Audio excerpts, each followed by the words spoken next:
ये तंत्र है क्या एक्चुअल में? तंत्र का मीनिंग क्या है? तंत्र एक साधना होती है, जो एक अघोर साधना होती है। तंत्र से 3 प्रकार के होते हैं। तंत्र हर कोई सिद्ध नहीं कर सकता, क्योंकि उसमें कई टाइम तक हमें सिद्धि करनी पड़ती है। जब आप शमशान में साधनाएं करते हैं तो जो भोग चढ़ता है वहाँ पर, तो लोग कहते हैं मदिरा, मांस, इन सब का भोग वहाँ की जो आत्माएं होती हैं उनको दिया जाए। सत्य ये बात। तंत्र साधना होती है, अघोर साधना होती है, उसमें मदिरा है, जो भी है, मतलब मांस का है, भक्षण होता है। वो अघोरी बनता है तो उसको तो अपनी मतलब विष्टा मूत्र का भी पीना पड़ता है, तब अघोर साधना होती है। कच्चा कलवा होता क्या है और इससे क्या क्या काम कर सकता है, क्यों इतना प्रचलन है? देखो, जैसे कच्चा कलवा ऐसा होता है, जो बच्चा होता है छोटा, वो मतलब 5 साल से कम उम्र में अगर वो अपना शरीर त्याग देता है, उसको क्या करते हैं, हम दफनाते हैं। तो उसको अघोरी होते हैं, तांत्रिक होते हैं, उसको निकाल के उसको सींचते हैं। 21 दिन तक सींचना, उसके ऊपर मंत्रों का उच्चारण करना, सिद्धियां प्राप्त करना, फिर उसके हम कुछ भी काम करा सकते हैं। क्या वशीकरण होता है? अगर होता है तो किस तरीके से किया जाता है? वशीकरण देखो, जैसे हम किसी के बाल से, नाखून से या किसी वस्त्र से वशीकरण करते हैं, क्योंकि किसी का अंश होना चाहिए हमारे पास। ऐसे वशीकरण भी 3 प्रकार के होते हैं। जैसे अगर हम बात करें नेगेटिविटी, किसी के घर में बहुत ज्यादा नेगेटिविटी है, किसी ने काला जादू कर दिया है, तो उस घर की स्थिति कैसी हो जाती है? बहुत सारे लोग पहचान ही नहीं पाते कि हमारे घर में ब्लैक मैजिक है, काला जादू हो जाता है। उसमें आपस में मनमुटाव होना, मतलब उन पे धंधा भी नहीं चलना, लड़ाई झगड़ा होना, या किसी का हानि होना, जैसे परिवार में एक के बाद मौत होना। राधे राधे मेरे प्यारे दोस्तों, आपका स्वागत है एक और नए एपिसोड में। मैं हूं आपकी होस्ट, आपकी दोस्त भारती। तो ये एपिसोड बेहद खास होने वाला है, क्योंकि आज हम फिर से चर्चा करने वाले हैं तंत्र पर। क्योंकि आप और हम सभी का फेवरेट टॉपिक होता है तंत्र, क्योंकि तंत्र आता है शिव और माँ पार्वती से। जब भोलेनाथ ने तंत्र के बारे में माँ पार्वती को बताया था, तो तंत्र एक ऐसे एक पवित्र, कह सकते हैं कि अगर आपकी लाइफ में कोई भी काम बहुत प्रॉब्लम दे रहा है और आप उससे निकलना चाहते हैं, तो तंत्र की कुछ ऐसी क्रियाएं होती हैं, कुछ ऐसी साधनाएं होती हैं जिन्हें आप कर अपनी लाइफ से प्रॉब्लम को सॉल्व कर सकते हैं। बहुत सारे लोग इसका गलत उपयोग भी करते हैं। कई बार क्या कहते हैं, जब तंत्र की बात आती है तो बहुत सारे लोग डर भी जाते हैं कि यार कहीं हम कुछ गलत क्रियाएं तो नहीं कर रहे हैं। पर आज हम बहुत कुछ जानने वाले हैं कि एक अघोरी की लाइफ में तंत्र कैसे आता है और कैसे वो उसकी साधनाएं करता है और लोगों का भला करता है। कई बार क्या होता है, कई लोग ऐसी प्रॉब्लम से जूझ रहे होते हैं, चाहे वो मैरिज हो, चाहे वो हस्बैंड वाइफ के झगड़े हों, या फिर हम बात करें कि बिजनेस में ग्रोथ नहीं हो रही है, लोगों पे बहुत ज़्यादा कर्जा हो गया। तो उस दौरान हम तंत्र का कैसे उपयोग कर सकते हैं, कैसे वो उपाय कर सकते हैं जिससे तंत्र का वो लोग लाभ उठा सकते हैं। कई बार क्या होता है, कुछ गलत क्रियाएं लोग कर देते हैं, क्योंकि हम वीडियो देखते हैं, रील देखकर कुछ गलत क्रियाएं कर लेते हैं। तो उस दौरान हमें कौन सी सावधानी बरतनी चाहिए? साधनाएं तो बहुत सारी हैं, साधनाएं हम करते भी हैं, तो साधनाएं कौन सी करनी चाहिए और कौन से नियम फॉलो करने चाहिए? तो आज हमारे साथ हमारे स्टूडियो में जो गेस्ट हैं, उन्हें कई सालों का एक्सपीरियंस है और साधनाएं की हुई हैं। तो आज हम जानेंगे उनसे, क्योंकि आज हमारे स्टूडियो में जो गेस्ट हैं वो हैं अघोरी की लाइफ कैसी होती है। तो आज बहुत कुछ जानने वाले हैं। तो प्लीज़ जो भी ये पॉडकास्ट देख रहा है तो चैनल को जरूर सब्सक्राइब कर लीजिएगा। और हम स्वागत करते हैं राम अवतार अघोरी जी का। तो वेट नहीं कराते, राधे राधे सर। राधे कृष्ण, राधे कृष्ण। कैसे हैं आप सर? ठीक हूँ। और मैं सबसे पहला सवाल आपसे करना चाहती हूँ, ये तंत्र है क्या एक्चुअल में? तंत्र का मीनिंग क्या है? तंत्र एक साधना होती है, जो एक अघोर साधना होती है। तंत्र से 3 प्रकार के होते हैं, जैसे भैरव साधना, अघोरी साधना, एक तांत्रिक साधना। और तंत्र हर कोई सिद्ध नहीं कर सकता, क्योंकि उसमें कई टाइम तक हमें सिद्धि करनी पड़ती है, कई जंगलों में हमें रहना पड़ता है, तब वो साधना में प्राप्त होती है। ओके। अगर आपने जैसे तंत्र के बारे में बताया, बहुत सारी साधनाएं करनी पड़ती है, जिसमें आपने कहा अघोरी साधना। अघोरी साधना कितने दिन तक की जाती है और अघोरी साधना लोग करते हैं तो कौन से नियम फॉलो नहीं करते हैं? अघोरी साधना, जैसे ये तो शिव का अंश है अघोरी, तो ये मतलब कहीं किसी के सामने नहीं आते हैं, मतलब ये जंगलों में वो वहीं रहते हैं, जैसे महाकाल उज्जैन में शमशान में रहते हैं, और वो किसी के सामने नहीं आते। तांत्रिक होते हैं, वो सामने आते हैं, वो कहीं जाकर भी कार्य कर सकते हैं। जैसे मैं अघोर साधना करता हूँ तो मैं किसी के सामने नहीं आता हूँ, मैं शमशानी क्रिया करता हूँ। वैसे तांत्रिक साधना करती हूँ तो किसी के घर जाकर भी हमें करना पड़ता है। ओके।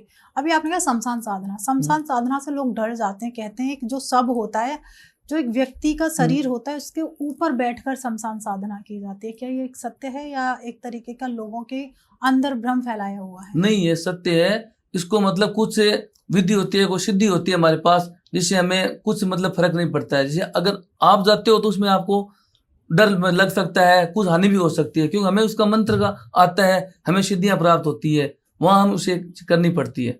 ओके जब आप शमशान में साधनाएं करते हैं तो जो भोग चढ़ता है वहां पर, तो लोग कहते हैं मदिरा, मांस, इन सब का भोग वहां की जो आत्माएं होती हैं उनको दिया जाता है। हाँ, सत्य ये बात, ये करना ही होता है। जो तंत्र साधना होती है, अघोर साधना होती है, उसमें मदिरा है जो भोग लगता है, जो भी है मतलब मांस का है, भक्षण होता है। वो अगर अघोरी बनता है तो उसको तो अपनी मतलब विष्ठा मूत्र का भी पीना पड़ता है, तब अघोर साधना होती है।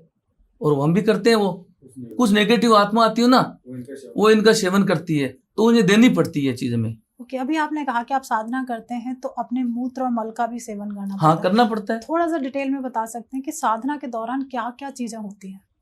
आप बोल रहे हो कि कैसे होती है साधना प्राप्त? हमें 21 दिन तक अलग जैसे शमशान रहना और अपने परिवार को त्यागना, वो त्याग करना पड़ता है, बलिदान करना पड़ता है, तब वो अघोर साधना होती है। उसमें कुछ विधियां लगाते हैं और जैसे मतलब तब वो सिद्धिकरण प्राप्त होती है। ऐसे सिद्धियां नहीं मिलती है किसी को। ओके अभी बहुत सारा प्रचलन चल रहा है इन्हीं की साधनाओं की हम बात करें, उसमें आता है एक नाम कच्चा गलुआ। हाँ, बड़ा फेमस है कि कच्चा गलुआ आपके हर काम कर देता है। ये कच्चा गलुआ होता क्या है और इससे क्या क्या काम कर सकता है, क्यों इतना प्रचलन है देखो जैसे कच्चा कलवा ऐसा होता है, जो बच्चा होता है छोटा, वो मतलब 5 साल से कम उम्र में अगर वो अपना शरीर त्याग देता है तो उसको क्या करते हैं, हम दफनाते हैं। दफनाते हैं तो उसको ये अघोरी से, हमें अघोरी होते हैं तांत्रिक होते हैं, उसको निकाल के उसको सींचते हैं। 21 दिन तक सींचना, उसके ऊपर मंत्रों का उच्चारण करना, सिद्धियां प्राप्त करना, फिर उसके हम कुछ भी काम करवा सकते हैं। काम जैसे अच्छा काम होना चाहिए, ये नेगेटिव काम नहीं करते हैं।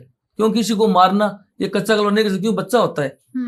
जैसे किसी को पाना प्राप्त करना, वो कच्चा कलवा करता है। ओके मतलब कोई भी सिद्धि के लिए आप कच्चा कलवा का यूज कर सकते हैं। हाँ। राइट। अगर हम बात करें नेगेटिविटी, किसी के घर में बहुत ज्यादा नेगेटिविटी है, किसी ने काला जादू कर दिया है, तो उस घर की स्थिति कैसी हो जाती है? अब बहुत सारे लोग पहचान ही नहीं पाते कि हमारे घर में ब्लैक मैजिक है, तो क्या क्या क्या सिम्टम्स होंगे? हम बात करें कौन कौन सी चीजें उसके सामने आएंगी जिससे वो समझे कि हमारे ऊपर काला जादू हो रखा है? जैसे किसी के काला जादू हो जाता है, उसमें आपस में मनमुटाव होना, मतलब उन पे धंधा बिजनेस नहीं चलना, लड़ाई झगड़ा होना, एक दूसरे से मतलब वेर होना, ऐसे इसका उदाहरण होता है कि हमारे घर में ब्लैक मैजिक हो जाए। क्या किसी का हानि होना, जैसे परिवार में एक के बाद की मौत होना, ऐसे होता है। ओके ऐसे लगातार होता रहता है। हाँ। अगर कोई ऐसी क्रिया मतलब इस तरीके के पैटर्न फॉलो हो रहे हैं लोगों की लाइफ में, तो क्या इसका समाधान है कि किसी के ऊपर घर पर किसी ने काला जादू कर दिया है तो उसका निवारण वो कर सके? हाँ, निवारण होता है इसका। इसमें लमसम है, मतलब ऐसा नहीं कि लमसम 10 या 15 दिन की साधना होती है और उस पे हम करते हैं, जो शमशान में क्रिया करते हैं, उनके नाम लेते हैं, उनके फोटो वगैरह जो भी लेते हैं, उस पे नेगेटिव हटाने के लिए हमें साधना करनी पड़ती है। ओके अब आते हैं कि जैसे आजकल चल रहा है वशीकरण, क्या वशीकरण होता है? अगर होता है तो किस तरीके से किया जाता है? वशीकरण देखो, जैसे हम किसी के बाल से, नाखून से या किसी वस्त्र से वशीकरण करते हैं, क्योंकि किसी का अंश होना चाहिए हमारे पास। ऐसे वशीकरण भी 3 प्रकार के होते हैं, जैसे महामुनि वशीकरण, पुतला वशीकरण, एक होता है कामाख्या वशीकरण। ऐसे अलग अलग वशीकरण होते हैं। ये पुतला वशीकरण क्या होता है? पुतला वशीकरण होता है जिसकी एक फोटो लो उसकी, उस पे पुतले पे इसके नाम बनाओ, एक गुड़िया बना लो या पुतला बना लो कागज का, उस पे नाम लिखो और उस पे साधना करना, ये पुतला वशीकरण होता है। Oh my God. तो और ये मनमोहिनी वशीकरण क्या होता है फिर? ये मनमोहनी वशीकरण होता है कि जैसे किसी के आपसे में प्रेम अच्छा चल रहा था, बाद में वो क्या एक दूसरे से बिछड़ जाते हैं, अब उसको वापस पाना, कुछ लगा होना चाहिए। ऐसे नहीं हम किसी को जानते नहीं उसको महामुनि वशीकरण ले, वो नहीं होता है। अपना होता है जो अपना वो बिछड़ जाता है, उसको वापस पाने के लिए महामुनि वशीकरण करना पड़ता है। ओके अगर हस्बैंड वाइफ के बीच में अगर कोई तीसरा आ जाता है, मतलब इसे कहते हैं एक्स्ट्रा मैरिटल अफेयर, तो उसे कैसे पहचान है? उसको मतलब है उन दोनों के बीच में, अगर बीच में आ रहा है तो उन दोनों के बीच में झगड़ा होना, वो पत्नी होती है उनसे दूर होती जाती है, वो बात नहीं करती है, लड़ाई झगड़ा करती है, उसकी बात नहीं मानती है, ज्यादातर वो गुमसुम रहना, इसका हमें पता चल जाता है कि इसको कोई एक्स्ट्रा बीच में आ रहा है हमारे, तो उसको वो हटाया भी जाता है। जैसे उसको हटाने के लिए एक वो नारियल लेते हैं, नारियल वो गट होते हैं ना, गट लेते हैं, उसमें 7 प्रकार से दान डाल देते हैं, जैसे चीनी है, शक्कर है, घी है, उसको कहीं या चींटियां आती है वहां पीपल के या किसी पेड़ के नीचे रख देते हैं, तो उसमें चींटियां जितनी भी लगती है ना, तो वो चींटियां लगी हुई थी, उनके हस्बैंड भी वाइफ भी दोनों में वापस अट्रैक्शन हो जाएगा। ओके। अगर कोई पत्नी अपने पति के ऊपर वशीकरण करना चाहती है तो वो क्या कर सकती है? अगर कोई पत्नी अपने पति पर वशीकरण करना चाहती है तो वो किसी तांत्रिक या अघोरी की सहायता उसे लेनी पड़ेगी, क्योंकि ऐसे कार्य होता नहीं है। इन दोनों के बीच में अगर नहीं हुआ तो अलग अलग दूरियां बना के एकदम तलाक तक, डिवोर्स तक बात पहुंच जाती है। तो उसमें विधि लगानी पड़ती है, जो भी तंत्र साधना करनी पड़ती है वो करवाई जाती है। ओके। क्या कभी ऐसा लाइफ में हुआ है कि किसी के ऊपर आपने वशीकरण किया हो गया हो? हाँ, एक बार मैंने किया था। कोई हमारी दूर के क्लाइंट थी, तो उनके क्या पति पत्नी के बीच में झगड़ा होता था और वो पत्नी उनसे बात नहीं करती थी, लड़ाई झगड़ा करती थी और उसे मतलब डिवोर्स तक बात पहुंच गई थी। लेकिन जब वो मेरे पास आई तो मैंने क्या उसको उपाय बताया। जैसे वो काली वो बिच होती है, उसको इंग्लिश में बिच बोलते हैं, हिंदी में बोलते हैं वो खुद या कुछ भी है। उसका जो दूध होता है उसमें जैसे 4 लौंग या 7 लौंग भिजो दो, आप रात को भिजो के रख दो, फिर उन लौंग को आप उसमें चाय में किसी में डाल के उसको पिलाओगे तो वो आज तक वो उसका घर बसा हुआ है। और आज भी मेरे वो बोलती है कि गुरुजी आपकी वजह से आज मेरा घर बस गया। क्या बात है। अगर किसी के बच्चे नहीं हो रहे हैं तो वो लोग क्या करें, कैसे उन कौन सी उपाय करें या किधर जाएं, कैसे समझें कि उनके बच्चे क्यों नहीं हो रहे? देखो, अगर किसी का बच्चा नहीं हो रहा तो पहले तो वो डॉक्टर की सलाह ले, डॉक्टर को दिखाए।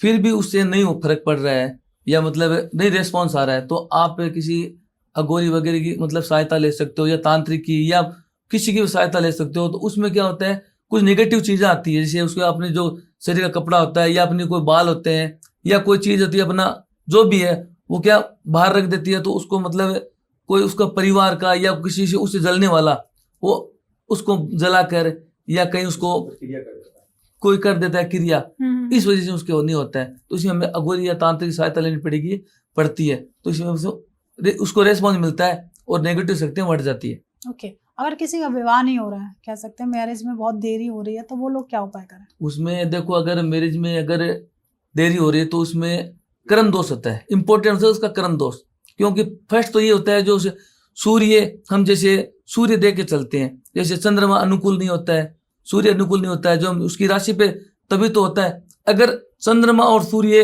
अनुकूल नहीं होगा तो उसकी शादी में रुकावट आएगी, तो उसकी हमें पूजा अर्चना करानी पड़ेगी। जैसे मंगल ग्रह है, गुरु है, जो भी उसकी हमें साधना करानी पड़ेगी, उसकी निवारण करवाना पड़ेगा। अच्छा, नवग्रह का हमें पूरा नवग्रह का अनुष्ठान करना पड़ेगा। ओके।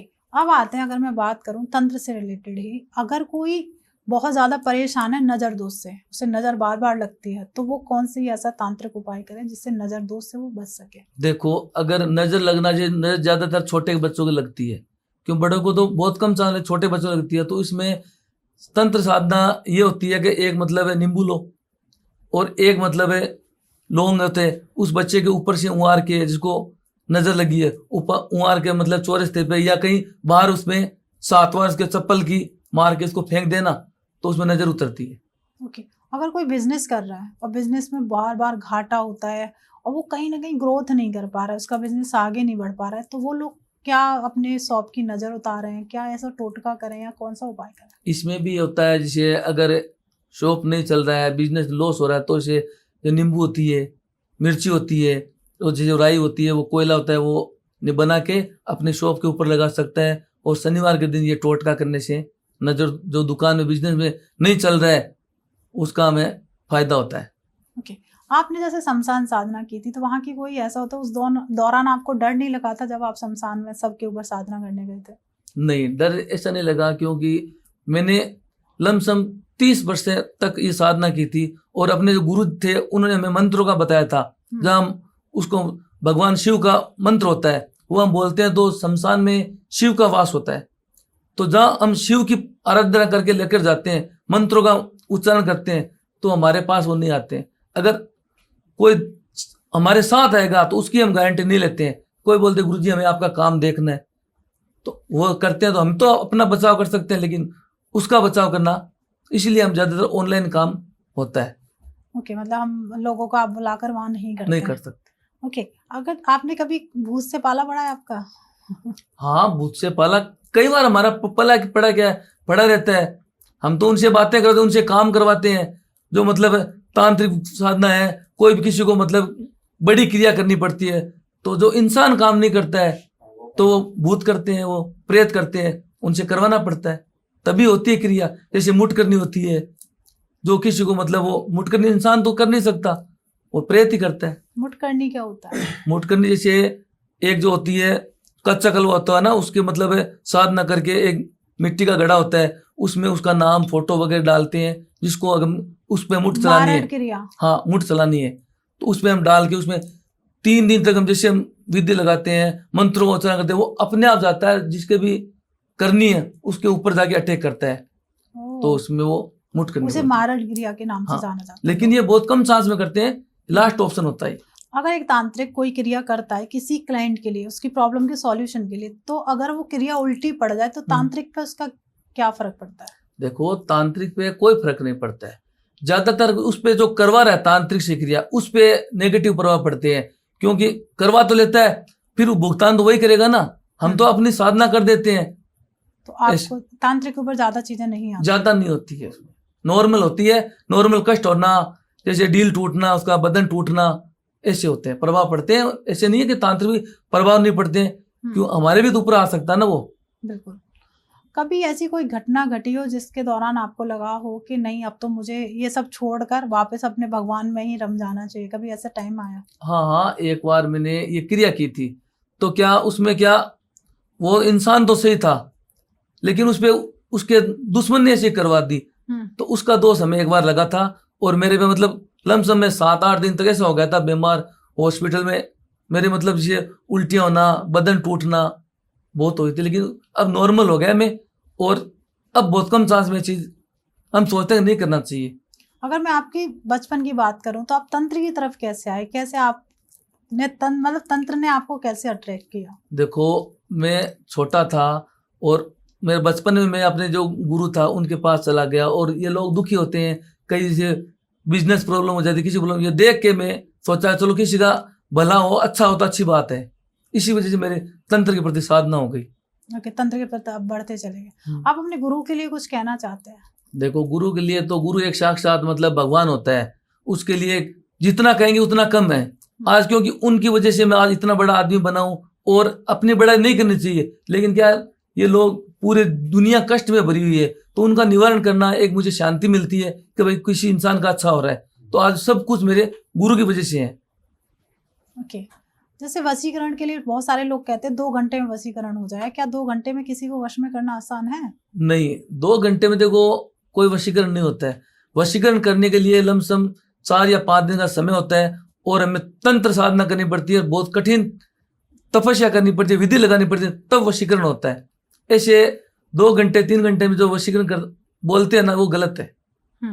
2 घंटे 3 घंटे में वशीकरण होता नहीं है। कई बोलते हैं 1100 में वशीकरण, कई बोलते हैं 1700 में वशीकरण।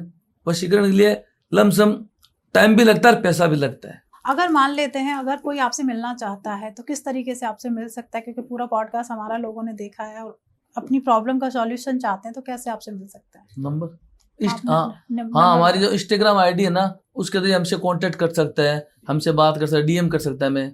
ठीक है, और नंबर स्क्रीन पर शो हो रहा है, तो डायरेक्ट आप इन्हें कॉल भी कर सकते हैं। अब आपके मन में बहुत सारे सवाल आए होंगे तंत्र से रिलेटेड, तो प्लीज़ कमेंट बॉक्स खुला हुआ है, भर भर के कमेंट करिए।